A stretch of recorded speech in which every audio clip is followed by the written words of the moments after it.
La mise en place de cet entretien professionnel, elle est la bienvenue puisqu'on était nombreux, comme directeur des ressources humaines, à critiquer entre guillemets le système qui existait de notation.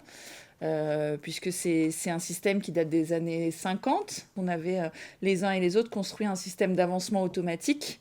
Et donc du coup, il n'y avait plus vraiment d'évaluation de la valeur professionnelle de l'agent. Donc c'est un vrai changement de culture, avec de nouvelles perspectives pour les agents, pour les cadres, mais aussi pour les ressources humaines. Cet entretien professionnel, il a 3 objectifs. Le premier, c'est permettre à l'agent de comprendre les objectifs collectifs et individuels qu'on attend de lui. Le deuxième objectif, c'est pour l'encadrement. C'est l'occasion de faire le point sur le travail de ses collaborateurs et d'identifier leurs souhaits professionnels, d'évolution et d'avoir une gestion plus personnalisée de leur parcours. Et le troisième objectif, il est vraiment là institutionnel ou pour l'employeur, c'est de disposer d'une photographie des ressources humaines et des potentialités de chacun et de pouvoir prendre les décisions cohérentes qui vont derrière.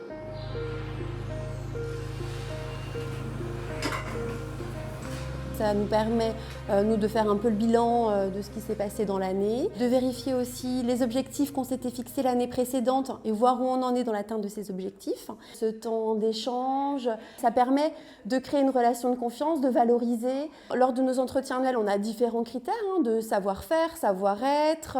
Donc il faut vraiment que tous les critères soient bien détaillés en amont. Voilà. C'est important d'avoir cette transparence-là avec eux avant l'entretien.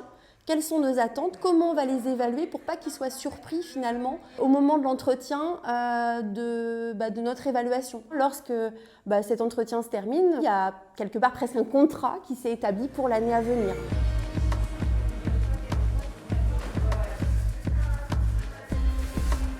Ça permet de se remettre en question, de savoir un petit peu où on en est. Au niveau de l'auto-évaluation, vous avez à peu près une dizaine de questions qui concernent l'équipe, votre travail, votre tâche. Donc savoir si c'est acquis, pas acquis. Sur la fin, vous avez un document où effectivement ce que vous attendez, vos projets professionnels, ce que vous attendez sur les années à venir, sur les formations, ce que vous allez pouvoir avoir comme objectif pour l'année suivante, etc. Le but du jeu, c'est de pouvoir travailler ces points qui sont amenés lors de l'entretien. Et puis donner l'envie à des agents de faire mieux. Forcément, ça facilite la vie du service.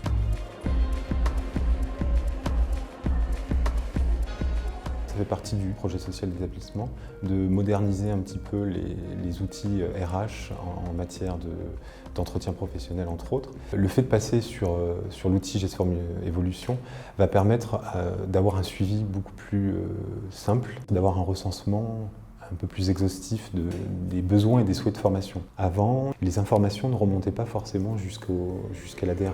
Un élève qui peut faire un recours.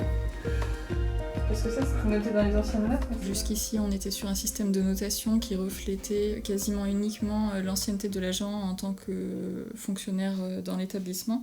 Et là, on va pouvoir être plus sur un système lié au mérite ou à la manière de servir et on va réellement pouvoir évaluer la valeur professionnelle d'un agent. Il y a 5500 personnes au sein du CHU de Limoges qui doivent avoir un entretien annuel. Le fait de venir faire signer les agents ici, leur remettre une copie, tout ça, ça suscitait un petit peu une inquiétude parce qu'on se demandait comment on allait réussir à gérer tout ce flot de personnes. Ça nous a rassurés de voir que l'outil Gestform allait nous faciliter la vie par rapport à ce texte qui est quand même assez contraignant et qui est très précis sur l'ordre dans lequel doivent être signées les choses.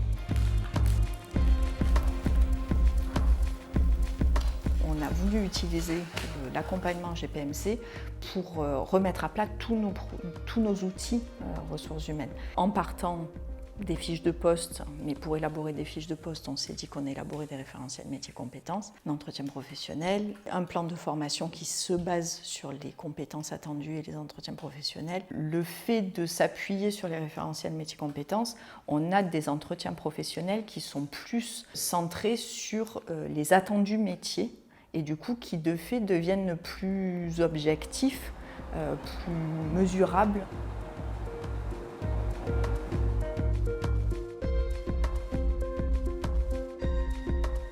Une opportunité et un outil. Un moment d'échange et la valorisation en tout cas de l'investissement de l'agent.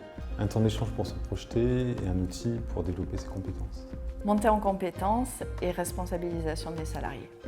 Construire un avenir et avancer humainement.